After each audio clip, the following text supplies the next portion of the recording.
पश्चिम Bengal BJP ने कई दिग्गज मैदान में उतारे हैं, लेकिन कुछ खास चेहरे मध्य प्रदेश की राजनीति से हैं। खुद मुख्यमंत्री शिवराज सिंह चौहान ऑपरेशन रंग पंचमी में अहम किरदार निभाने वाले नेता भी पार्टी ने सबसे अधिक भरोसा मध्य प्रदेश के अपने वरिष्ठ नेताओं पर ही जताया है। मध्य प्रदेश के मुख्यमंत्री शिवराज सिंह चौहान की बंगाल के रण में एंट्री हुई। दक्षिणेश्वर में दर्शन किया, धूलागोरी मोड़, आलमपुर और हावड़ा में सभा को संबोधित किया। तुमने बात किया समुदाय के आधार पर बंगाल को तुष्टीकरण की नीति के चलते हुए एक बंगाल हो गया मुस्लिम बंगाल तुमने बना दिया। दीदी ये पाप और अपराध किया है जिसको बंगाल की जनता कभी स्वीकार नहीं करेगी। भोपाल से बंगाल फतेह करने के लिए बीजेपी की तरफ से शिवराज सिंह के अलावा गृहमंत्री नरोत्तम मिश्रा, चिकित्सा शिक्षा मंत्री विश्वास सारंग, सहकारिता मंत्री अरविंद भदौरिया को भी मैदान में उतारा गया है। राष्ट्रीय महासचिव कैलाश विजयवर्गीय तो पहले से ही पश्चिम बंगाल की जिम्मेदारी संभाल ही रहे हैं। मध्य प्रदेश के पूर्व प्रभारी अरविंद मेनन और केंद्रीय मंत्री प्रहलाद पटेल को भी बंगाल के चुनावी रण में उतार दिया गया है। ऑपरेशन रंग पंचमी के अहम किरदार गृहमंत्री नरोत्तम मिश्रा को पश्चिम बंगाल की 57 विधानसभा सीटों पर बीजेपी उम्मीदवारों की विजय सुनिश्चित करने की जिम्मेदारी सौंपी गई है। वो आत्मविश्वास से भरी भविष्यवाणी कर रहे हैं। एक तरफा भारतीय जनता पार्टी है, तृणमूल तिनके की तरह उड़ रही है। सत्ता परिवर्तन में संघ संगठन के विश्वास पात्र कैबिनेट मंत्री अरविंद भदौरिया को पार्टी ने बंगाल में 4 विधानसभा क्षेत्रों की जिम्मेदारी सौंपी है। मुझे लगता है कार्यकर्ताओं के मेहनत प्रयास, माननीय पीएम साहब की योजना, संगठन की सुदृढ़ता, अमित शाह जी की प्लानिंग से 100% भारतीय जनता पार्टी पश्चिम बंगाल में सरकार बनाने की ओर जा रही है। चिकित्सा शिक्षा मंत्री विश्वास सारंग को 3 जिलों का प्रभार सौंपा गया है। भारतीय जनता पार्टी के कार्यकर्ता के रूप में हम जा रहे हैं, नेता के रूप में नहीं जा रहे। वहाँ के कार्यकर्ताओं का सहयोग करने के लिए हम जा रहे हैं और ये बात सही है कि अब ममता जी का बोरिया बिस्तर बंद गया है और भारतीय जनता पार्टी जिस ताकत के साथ काम कर रही है वो निश्चित रूप से प्रचंड बहुमत से जीतेगी और बंगाल में सरकार बनेगी। हालांकि कांग्रेस को लगता है इस व्यूह रचना का कोई फायदा नहीं होगा।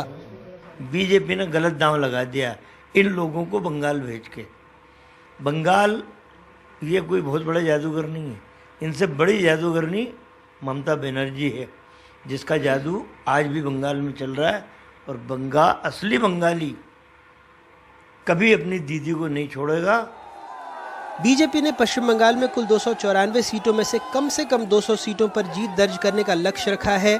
इसी लक्ष्य के लिए पार्टी ने पूरी ताकत झोंक दी है, जिसमें मध्य प्रदेश के नेताओं का अहम किरदार रहेगा। बंगाल में जीत के लिए बीजेपी ने फॉर्मूला 23 बनाया है। हर जिले में अलग अलग नेताओं को जिम्मेदारी दी गई है, लेकिन जिस तरह से मध्य प्रदेश बीजेपी के नेताओं को अहमियत मिली है, उसे देखकर लगता है कि पार्टी भी सोचती है कि बंगाल में जीत का द्वार मध्य प्रदेश होकर ही निकलेगा। भोपाल से कैमरा पर्सन रिजवान खान के साथ अनुराग द्वारी, एनडीटीवी इंडिया। पेट्रोल, डीजल और रसोई गैस के बढ़ते दामों के विरोध में पश्चिम बंगाल की मुख्यमंत्री ममता बनर्जी ने कोलकाता में पदयात्रा की है। इस दौरान उन्होंने प्रधानमंत्री मोदी पर निशाना साधते हुए कहा कि पहले दिल्ली को संभालो, फिर बंगाल की ओर देखना। महंगी गैस के खिलाफ लगातार दूसरे दिन ममता बनर्जी सड़कों पर नजर आईं। निशाने पर प्रधानमंत्री मोदी थे कि वो कोविड की वैक्सीन को मोदी वैक्सीन में बदल रहे हैं। तृणमूल ने हाल ही में कोविड टीके के सर्टिफिकेट पर पीएम का चेहरा होने पर ऐतराज किया है। चुनाव आयोग ने कहा है कि जिन राज्यों में चुनाव है वहां कोविड टीके के सर्टिफिकेट से फोटो हटाया जाना चाहिए। और कोविड इंजेक्शन नीचे छवि लगी दी थी। कोविड वैक्सीन था मोदी वैक्सीन। बाप रे बाप, कोविड वैक्सीन टाके मोदी वैक्सीन कर दिए। इस बीच ममता के 4 विधायक बीजेपी के पाले में चले गए हैं। इन लोगों को इस बार टिकट नहीं मिल रहा था। बीजेपी ने सबका स्वागत किया है। ज्वाइन करने के लिए इन लोगों के सामने कोई शर्त नहीं रखी गई है।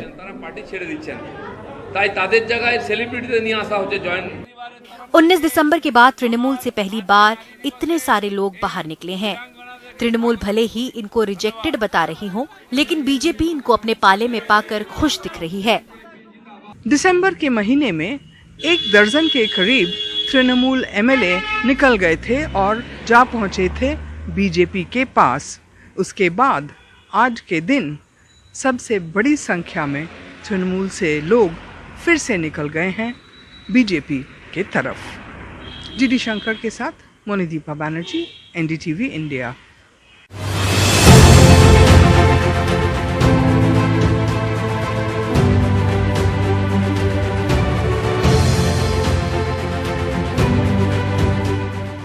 Co-powered by Goldiee haldi powder, Goldy मसाले, जहां जाए रिश्ते बनाएं। बिहार की राजनीति में सब एक सवाल का जवाब चाहते हैं कि आखिर मुख्यमंत्री नीतीश कुमार को गुस्सा क्यों आता है। नीतीश सोमवार को भी बिहार विधान परिषद में राष्ट्रीय जनता दल के सदस्य पर काफी गुस्से में दिखे। आप जरा नियम जानो। हम तो नियम जान ही रहे। बैठिए, ये भी कोई तरीका है? कभी कभी नियम का उल्लंघन करते हैं तो हम आपको बताने के लिए खड़ा होकर के बता देते हैं। बिहार के मुख्यमंत्री नीतीश कुमार सोमवार को बिहार विधान परिषद में राष्ट्रीय जनता दल के सुबोध राय को नसीहत देते हुए, ये कोई पहली बार नहीं, 2 हफ्ते पहले नीतीश कुमार ने विधान परिषद में पहले सुबोध राय और फिर सुनील सिंह के टोका टोकी से तंग आकर आपा खोया था। अरे यार, हम पहले भी सुझाव दिए थे ना, गड़बड़ी के शिकार होने वाले थे तो हम सुझाव दिए थे ना, बचेबे न किए थे आपको।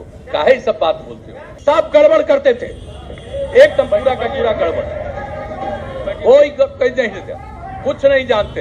ये आदमी को हमने स्वीकार नहीं किया है।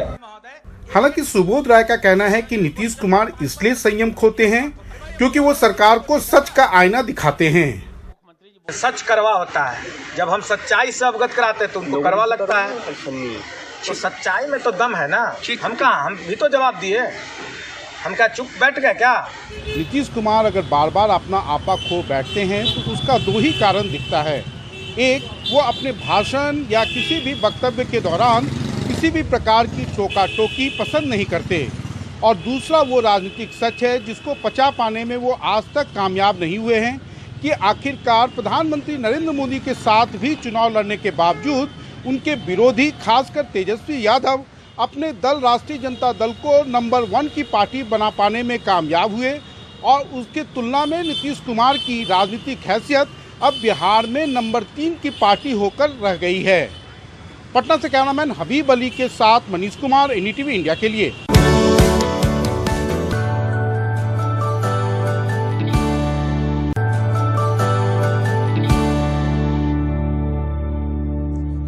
देश प्रदेश में अब खबर आगरा से, जहां एक सरफिरे आशिक ने एक 19 साल की लड़की और उसकी मां को चाकू से गोद कर कत्ल कर दिया, क्योंकि जिस लड़की को वो चाहता था उसकी कहीं और सगाई हो गई थी। पुलिस ने मुठभेड़ के बाद आरोपी को गिरफ्तार कर लिया है।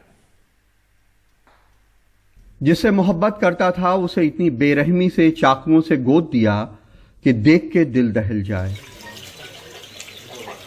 आरोप है कि गांव का लड़का गोविंद रात के वक्त चाकू लेके उनके घर में घुसा। पहले 50 साल की शारदा देवी को चाकू मारे। इस पे उनकी बेटी कामनी जागकर चीखने लगी तो उसे चाकुओं से गोद दिया। शोर सुनकर कामनी की भाभी दौड़ी आई तो उन पे भी हमला किया। माँ बेटी की मौत हो गई। भाभी जख्मी हालत में अस्पताल में भर्ती हैं। हम वहाँ से भाग के आए तो यहाँ पे देखा हमारी भतीजी पड़ी थी, पीछे देखा वहाँ पे भाभी पड़ी थी। किसने हमला किया है? हमला कर भी हमारी चाची पड़ोस में रहती हैं, तो बता रही थी वो राम नरेश का लड़का है और उसका नाम वो है, क्या नाम है, गोविंदा। क्या कोई पुरानी रंजिश रही या क्या मामला रहा? हाँ, हमारे भतीजे में और उसमें एक बार झगड़ा हुआ था। खबर मिलते ही बड़ी तादाद में पुलिस फोर्स मौके पर पहुंच गई। आगरा के आईजी, एसएसपी और दूसरे बड़े अफसरों ने घटनास्थल पे जांच पड़ताल की। गांव वालों ने बताया कि शोर सुन के जब वे जमा हुए तो कातिल फरार हो गया। इस घटना को गोविंद नाम के युवक, जो कि घटनास्थल से मात्र 50 मीटर दूर उसका घर है, उसके द्वारा रात में कारित किया गया है। अभी तक की जो पृष्ठभूमि निकल के आ रही है, यह युवक मृतक परिवार की एक बेटी से इश्क में था, उसके साथ प्रेम प्रसंग था और इसी बात से रुष्ट होकर उसके द्वारा इस घटना को अंजाम दिया गया है।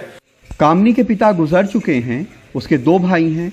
एक भाई बाहर रहते हैं जिनकी पत्नी घर में थी। गोविंद ने उन्हें ही चाकू मारा है। मौके वारदात से पुलिस की फॉरेंसिक टीम ने सैंपल्स लिए हैं और पुलिस सबूत जुटा रही है। अपराध करने के लिए बेखौफ होना एक मुद्दा है, लेकिन इस बात का भी मनोवैज्ञानिक अध्ययन जरूर होना चाहिए कि जिससे इतनी मोहब्बत करते हों कि उसे खोना नहीं चाहते, उसको चाकुओं से काट के इस तरह कैसे मारा जा सकता है। आगरा में नसीम और लखनऊ में कैमरामैन राजेश गुप्ता के साथ कमाल खान, एनडीटीवी इंडिया। बिहार के खगड़िया में एक स्कूल की दीवार गिरने से 6 की मौत हो गई और 3 घायल हुए हैं। सरकारी अफसर मौके पर पहुंचे हैं और राहत और बचाव कार्य जारी है। घटना महेश खुट थाना इलाके के चंडी टोले की है।